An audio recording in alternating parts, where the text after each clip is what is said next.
యేసునందు ప్రియులారా, ప్రభువైన యేసుక్రీస్తు వారి పరిశుద్ధ నామమున ప్రార్థనా టీవీ మా యొక్క ప్రేక్షకులకందరికీ మరొకసారి శుభావందనాలు తెలియజేస్తున్నాను. దేవుని సహాయం కొరకై ప్రార్థన చేసుకుందాం. మమ్మల్ని మిక్కిలి ప్రేమిస్తున్న మా ప్రేమ కలిగిన తండ్రి, జీవములైన దేవాని పరిశుద్ధ నామమును బట్టి నీకు స్తోత్రాలు. నైనా చెప్పుడుతున్న వాక్యం విడల హృదయాలు ఫలింపజేసి నీ నామానికి మహిమ ఘనత ప్రభావములు తెచ్చుకోనండి.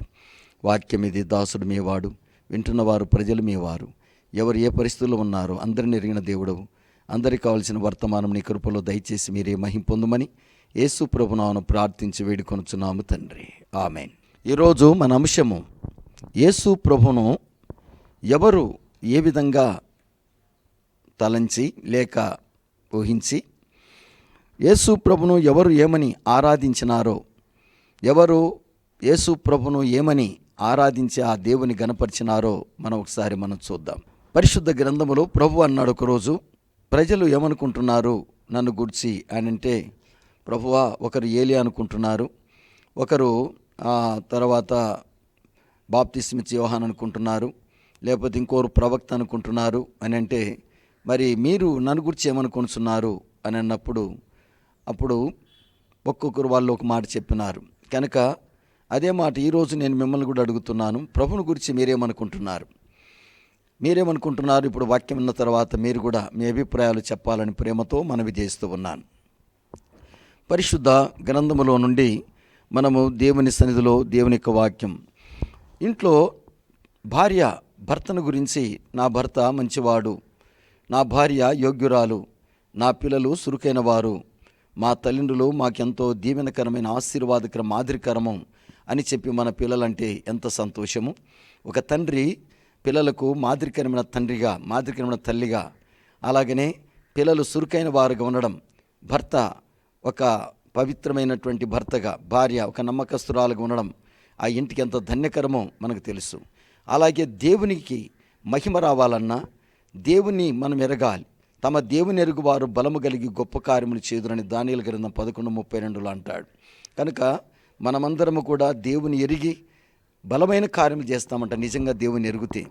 అలాగా ఇల్లు ఏమని దేవుని ఎరిగినారో, ఎవరు ఏమని దేవుని స్తుతించి ఆరాధించి దేవుని గణపరిచినారో అన్న విషయాన్ని మనం చూద్దాం.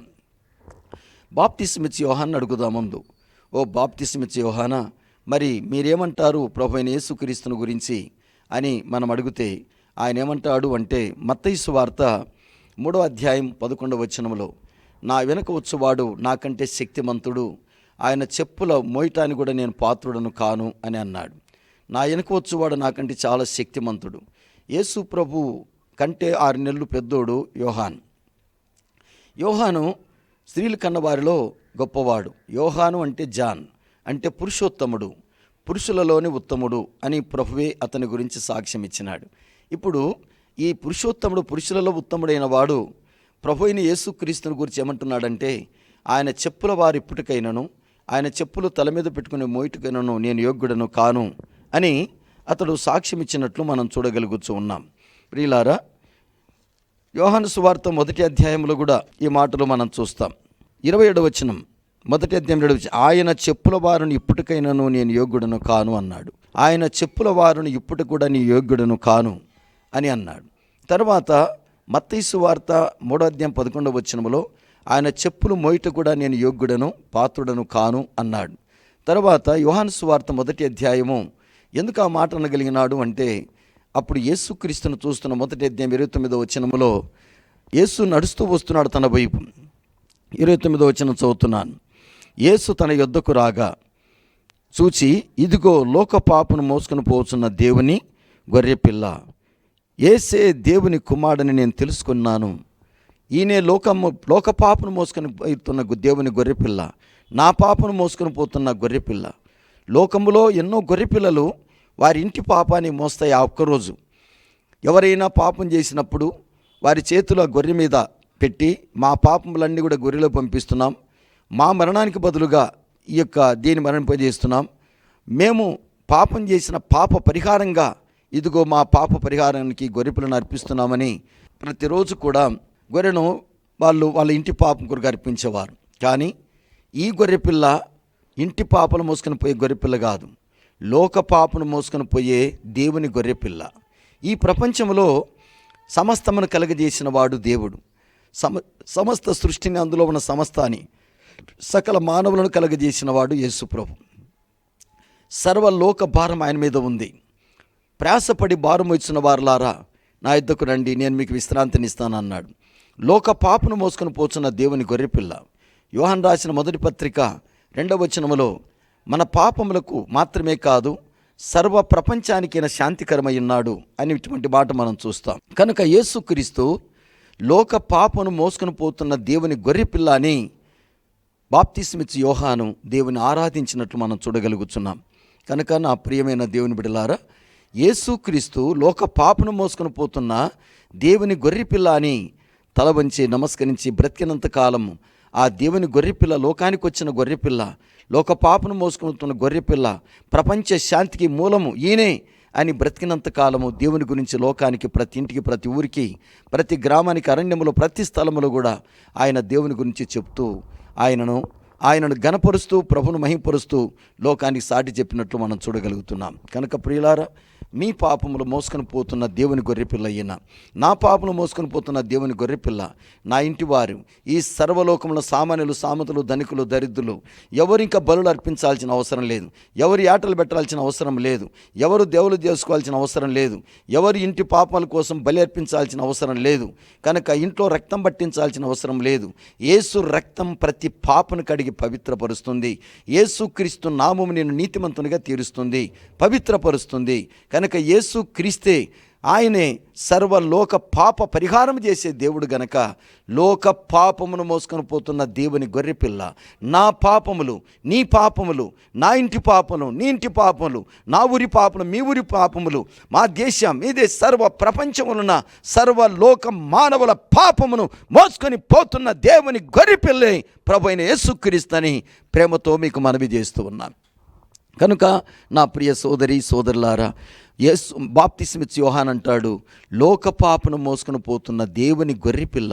ఆయన శక్తిమంతుడు. ఆయన చెప్పుల వారు ఇప్పటికైనాను ఆయన చెప్పులు మోయటానికి కూడా యోగ్యుడని కాను.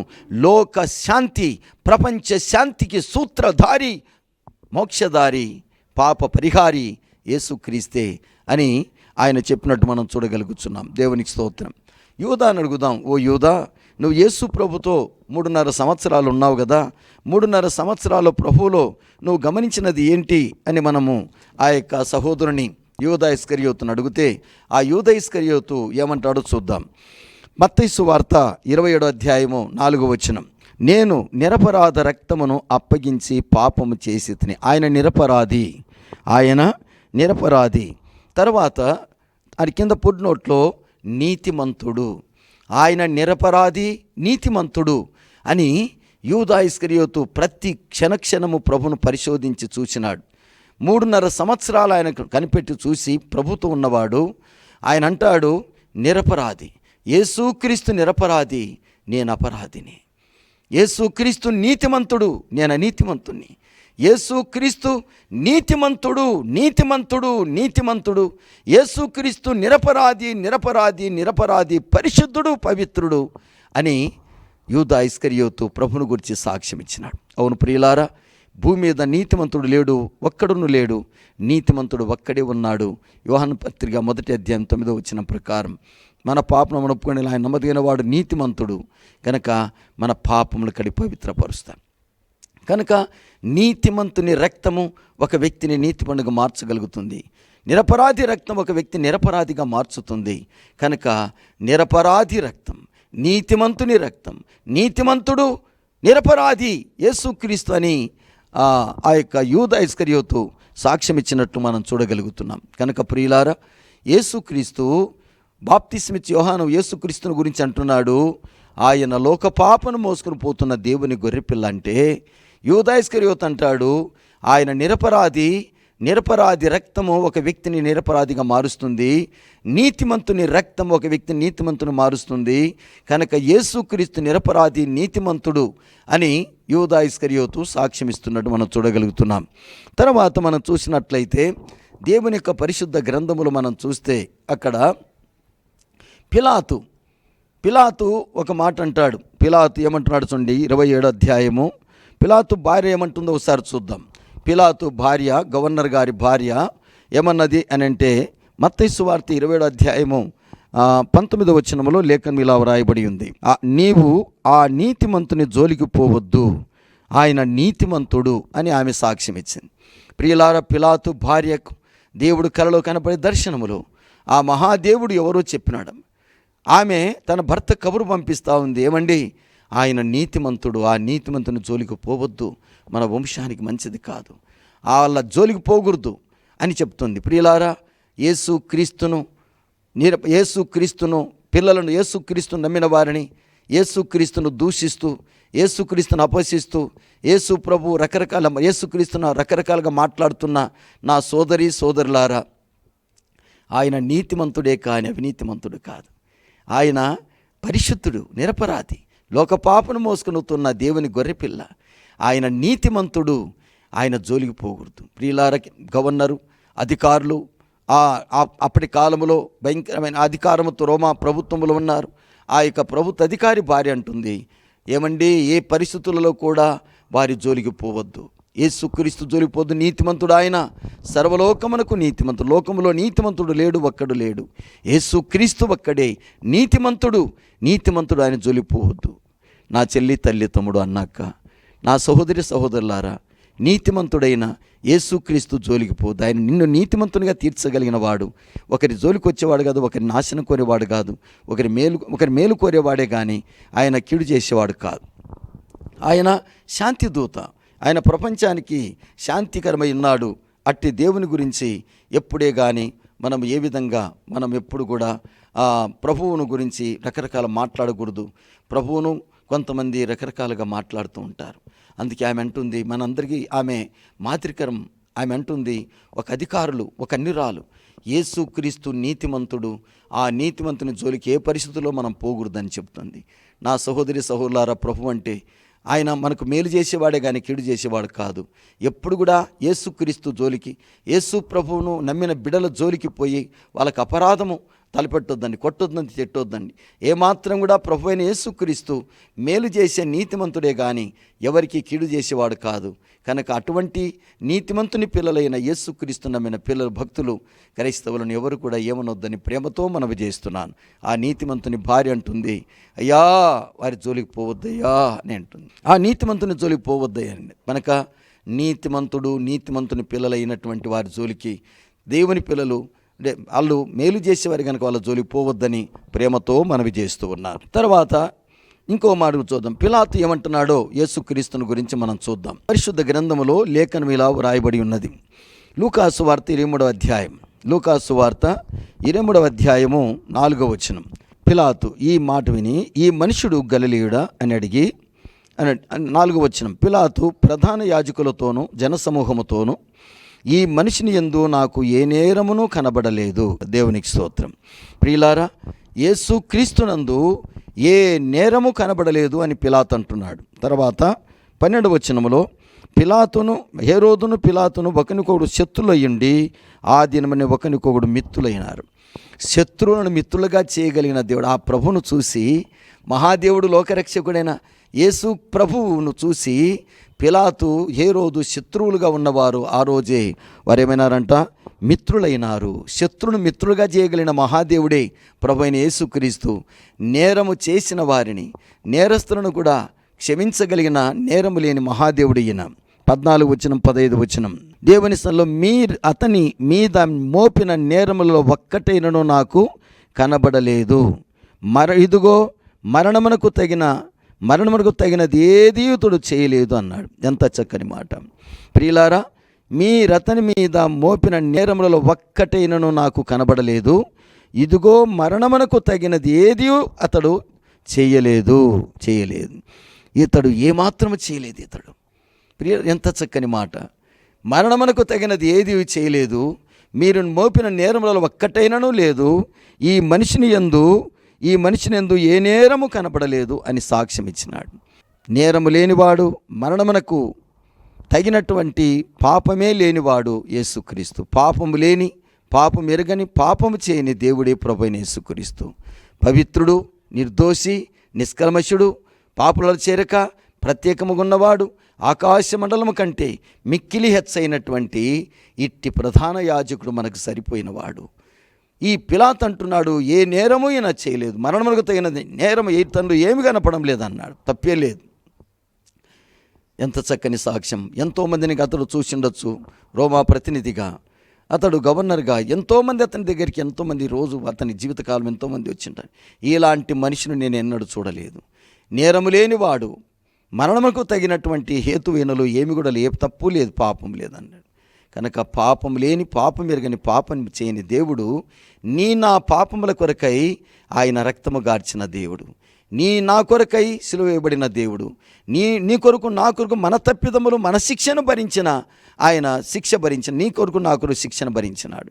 మరణమే లేదు, నీ మరణము నా మరణం ఆయన తీసుకున్నాడు. అటువంటి మహాదేవుడు చనిపోయి తిరిగి మూడో దినమున లేచి మహానుభావుడిగా మెర్చబడినాడు.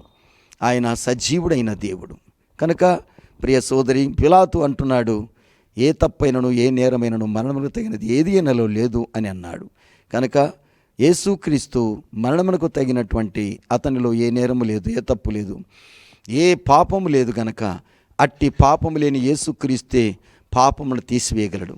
అట్టి యేసుక్రీస్తును నేను నమ్ముకొని నా పాపం పరిహారం చేసుకున్నాను. మేము యాదవులమైన మేము మాధవుడైన యేసుక్రీస్తు, ఈయన ఒక్కడే మార్గం, సత్యం, జీవం. ఈయనొక్కడే మానవుల కొరకు 39 కొడాదెబ్బలు తిన్నాడు. ఈయనొక్కడే మానవుల కొరకు లోక పాపను మోసుకుని పోయినట్టుగా సిలువను మోసుకుంటూ పోయినాడు. ఈయన ఒక్కడే సిలువేయబడినాడు. ఈయన ఒక్కడే ఆయన సిలువలో అమూల్యమైన 7 మాటలు, చక్కని మాటలు పలికినాడు. ఆ 7 మాటలు పలికడం తర్వాత ఆయన తండ్రిని చేతిని ఆత్మను అప్పగించిన మాటలు పలికి తల వంచినాడు, చనిపోయినాడు, తిరిగి సమాధి చేయబడినాడు, 3వ దినమున తిరిగి లేచినాడు. ఇలాగా మానవుల కొరకు చనిపోయి, నేను చనిపోతున్నానని చెప్పి చనిపోయి సమాధి చేయబడి 3వ దినం తిరిగి లేస్తానని బ్రతికుండగానే చెప్పినట్టుగానే తిరిగి లేచిన దేవుడు ఒక్కడే ఉన్నాడు. ఆయనే ప్రభు అయిన యేసుక్రీస్తు. కనుక పిలాతు దేవుని సన్నిధిలో అలా పలికినట్టుగా మనం చూస్తున్నాం. నీవు నేను మనమందరం కూడా ఆయన నేరము లేనివాడు, తప్పిదము లేనివాడు, పాపము లేనివాడు అని పిలాతు ఎరిగినాడు. నీవు నేను కూడా ఆయన నీతిమంతుడు మనుష్యుడు, ఈ మనిషి లాంటి మనిషిని నేను ఎప్పుడు చూడలేదు, ఆయన నీతిమంతుడు అని పలికినట్టు మనం చూస్తున్నాం. ప్రియులారా, ఈ ప్రపంచంలో యేసుక్రీస్తు వంటి నేరము లేని, తప్పు లేని, పాపం లేని మనిషిని ఎవరిని చూడలేము. కనుక ఆయన ఒక్కడే ఇలాంటి మహానుభావుడని ప్రేమతో మీకు మనవి చేస్తూ ఉన్నాను. తర్వాత యేసుప్రభుని గురించి ఇంకా ఎవరేమన్నారో కూడా చూద్దాం. యేసుప్రభుని గురించి ఈ మాటలు రాయబడినాయి పరిశుద్ధ గ్రంథములో.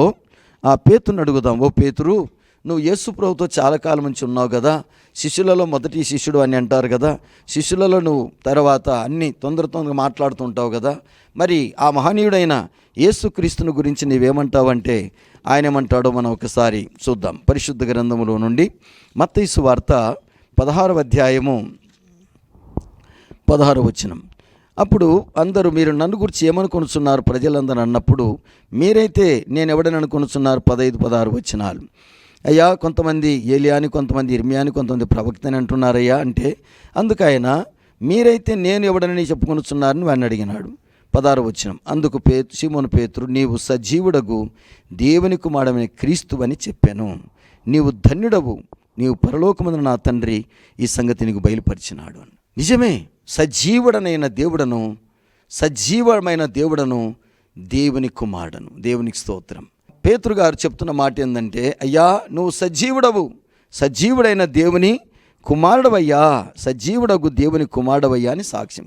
సజీవుడైన దేవుని కుమారుడైన క్రీస్తువు, అభిషక్తునివి, సర్వలోకనాథుడవు, దేవదేవుడవు, రాజాదిరాజు, ప్రభుల ప్రభు, సకలమునకు మూలమైన దేవుడవు నీవేనయ్యా, నీకంటే ఎవరున్నారు భూమి మీద నాయనా అని సాక్ష్యం ఇచ్చినట్టు చూడగలుగుతున్నాం. కనుక ప్రియులారా, ఈ యొక్క సహోడు పేతురు నువ్వు సజీవుడమైన దేవుడవయ్యా అని సాక్ష్యం ఇచ్చినాడు. కనుక మనము ఈ మహనీయుడు సజీవుడైన దేవుడు అనేటువంటి విషయాన్ని మనం గ్రహించాలని ప్రేమతో మనవి చేస్తూ ఉన్నాను. దేవునికి స్తోత్రం. తర్వాత మనము దేవుని యొక్క గ్రంథములో ఇంకో విషయం కూడా చూద్దాం. శిష్యులు ఏమన్నారు? మత్తయి సువార్త 14వ అధ్యాయంలో 32, 33 వచనాల్లో ఈ మాట రాయబడి ఉన్నాయి.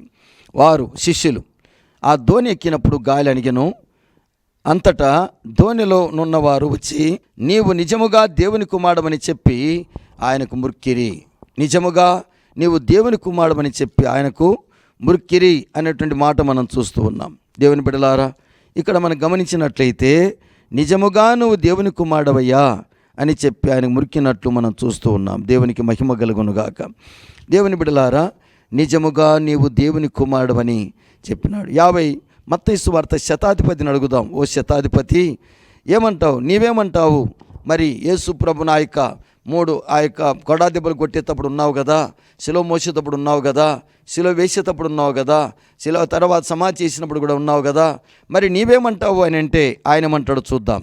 శతాధిపతియు అతనితో కూడా యేసును కావలి ఉన్నవారును భూకంపం జరిగిన కార్యమునిటిని చూచి మిక్కిలి భయపడి నిజముగా ఈయన దేవుని కుమారుడని చెప్పుకొనిరి. యేసు ఆ శతాధిపతి అతనితో ఉన్నటువంటి భటులందరూ కూడా ఏమంటున్నారంటే, నిజముగా ఈయన దేవుని కుమారుడే కానీ ఇంకొక మనిషి, ఇలాంటి వ్యక్తిని మేము ప్రపంచంలో, ఇలాంటి వ్యక్తిని మా జీవితకాలంలో సర్వీసులు ఎప్పుడు చూడలేదని వాళ్ళు తల వంచి దేవునికి నమస్కారం చేసినారు. శిష్యులు, ప్రభువా, గాలి నీ మాట కనిగిపోతూ ఉంది, వర్షం ఆగిపోయింది, సముద్రం నిమ్మలించింది, ఏమిటి సృష్టికర్త యొక్క గొప్పతనం, ఇంత మహాదేవుడు, ఎంత గొప్ప దేవుడు అని చెప్పి వారు దేవుని గణపరిచినట్లు మనం చూడగలుగుతున్నాం. శిష్యులందరూ కూడా దేవా నువ్వు దేవుని కుమారుడవని చెప్పి వాళ్ళు నమస్కారం చేసి మురికినారన్న విషయాన్ని చూస్తున్నాం. దేవునికి నమస్కారం చేసినారు, మురికినారు. శతాధిపతి మోకాలుండి దేవా నువ్వు దేవుని కుమారుడవు, నీవే నీతిమంతుడవని చెప్పి వారు దేవుని స్తుతించినట్టు మనం చూడగలుగుతున్నాం. దేవునికి మహిమ కలుగునుగాక. దేవదూతలను అడుగుదాం. ఓ దూతలారా, మరి మీరేమంటారు ప్రభువైన యేసుక్రీస్తును గురించి అని అంటే వాళ్ళేమంటారు చూద్దాం. మత్తయి సువార్త 28వ అధ్యాయం 6వ వచనం. ఆయన ఇక్కడ లేడు, తాను చెప్పినట్టే లేచి ఉన్నాడు, రండి ప్రభువును పండుకున్న స్థలం చూసి వెళ్ళండి. ఆయన సజీవుడైన దేవుడు, ఆయన అక్కడ, మీరు సజీవుడైన దేవుణ్ణి మీరు ఎందుకు మృతులలో వెతుకుతున్నారు? లూకాసు వార్త 24వ అధ్యాయం 6వ వచనములో ఈ మాట వ్రాయబడి ఉంది. ఆయన ఇక్కడ లేడు, ఆయన లేచి ఉన్నాడు, ఆయన ఇంకా గల్లీలో ఉండినప్పుడు ఆయన మాట చూస్తున్నాం. ఇక్కడ దేవుని సన్నిధిలో 5వ వచనములో సజీవుడైన ఆయనని మీరెందుకు మృతులలో వెతుకుతున్నారు, ఆయన ఇక్కడ లేడు. దేవుని స్తోత్రం. దేవదూతలను అడిగితే, ఓ దేవదూతలారా మీరేమంటారు ప్రభువైన యేసుక్రీస్తుని గురించి అంటే, ఆయన సజీవుడైన దేవుడు, ఆయన మృతుడు కాదని దేవదూతలు సాక్ష్యం ఇచ్చినారు. దేవుని స్తోత్రం. ఇలాగా ఒక్కొక్కరు యేసుక్రీస్తుని గురించి సాక్ష్యం ఇస్తూ ఉన్నారు.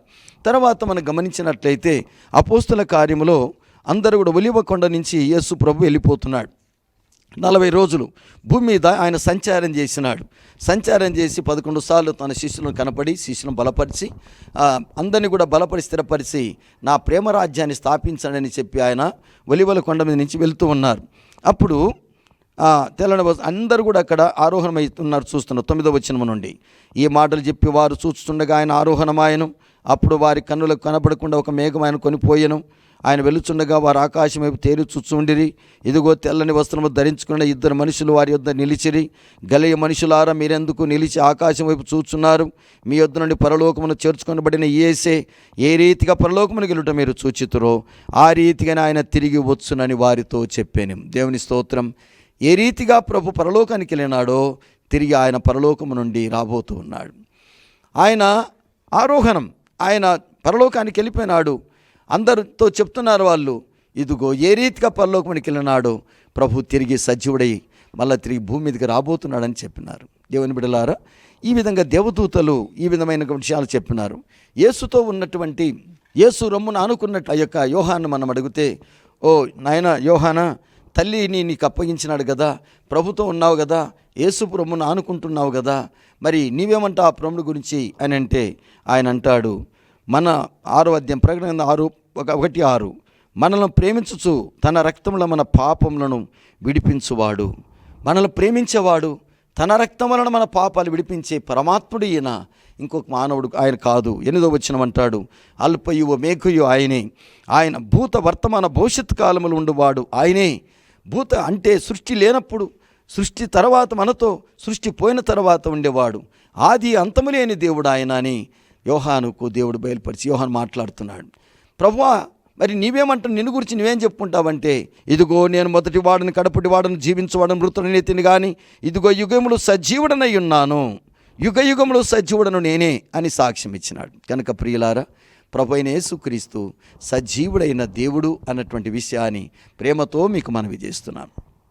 కనుక ఆ దేవదేవుని నమ్మండి. ఇంకా ఎవరైనా యేసుక్రీస్తు నమ్మకపోతే యేసుక్రీస్తును దేవునిగా నమ్మి జన్మను సార్థకం చేసుకొని నిత్యజీవనకు వారసులు కావలసినదిగా ప్రేమతో మీకు మనవి చేస్తున్నాను. ప్రియులారా, ఆ మహాదేవుని భూమి మీద లేకుండా చేయాలని, ఈ మహాదేవుని యొక్క పుస్తకం బైబిల్ లేకుండా చేయాలని జర్మనీ దేశస్థుడు వాల్టేర్ ఒక ఆయన అనుకున్నాడట. ఏమని అంటే, ఈ వాల్టేర్ ఏమంటాడని, ఆ వాల్టేరు 300 మంది శాస్త్రులను పిలిపించి తలా ఒక బైబిల్ ఇచ్చి మీరు 6 నెలలు దీంట్లో పరిశోధించండి, ఒక్కొక్కరు ఒక తప్పును కనిపెట్టండి అని అన్నాడట.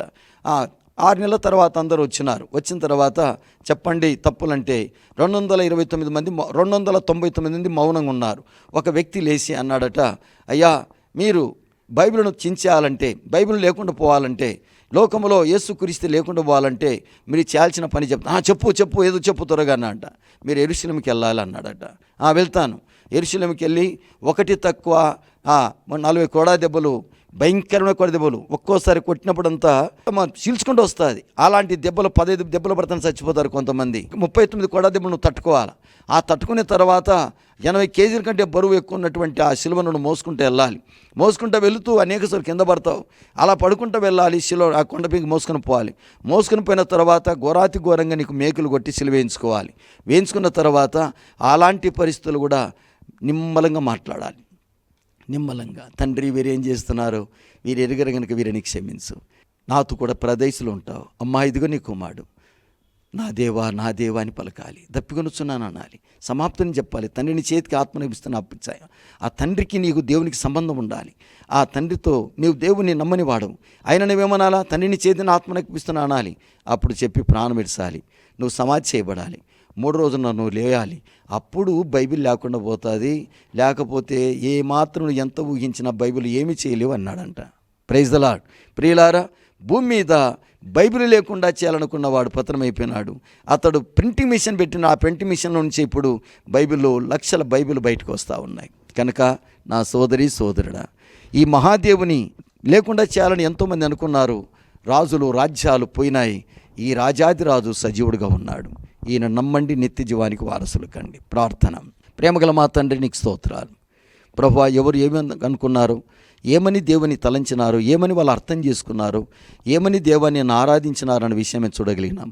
ఎవరు ఏమని తండ్రి నిన్ను ఆరాధించినారు, ఎవరు ఏ విధంగా నిన్ను అర్థం చేసుకున్నారు అనే సత్యాన్ని మేము తెలుసుకోవడానికి సహాయం చేసినారు. కనుక ఒక్కొక్కరికి విధంగా అర్థం చేసుకొని వాళ్ళ జన్మను సార్థకం చేసుకున్నారు. ఇప్పుడు వాక్యం వినే వాళ్ళు కూడా యేసుక్రీస్తును లోకరక్షకుడని, ఆపద్బాంధవ రక్షకుడని, దేవదేవుడని, రాజాధిరాజని, లోకరక్షకుడు నారక్షకుడు నమ్మి రక్షణ పొంది నిత్యజీవానికి వారసులవడానికి సాయించి, నమ్మిన వారు వాక్యానుసారంగా ప్రభువా నువ్వు చెప్పినట్టుగా జీవించి నేను ఆరాధిస్తూ నీ లేఖన గైకొని కృపకు పాత్రులై ముఖ్యమైన ఆజ్ఞ నేను ఆరాధించడం, గొప్ప ఆజ్ఞ నిన్ను గురించి చెప్పడం, ఈ 2 పనులు ఈ యొక్క వాక్యాన్ని వాళ్ళందరూ చేయడానికి సహాయం చేయమని యేసునామమున వేడుకొనుచున్నాము తండ్రి. ఆమేన్. దేవుడి మన మీ కుటుంబాలను దీవించి ఆశీర్వదించునుగాక. వచ్చేవారు ఇదే సమయాన్ని దేవుని వాక్యం వినండి.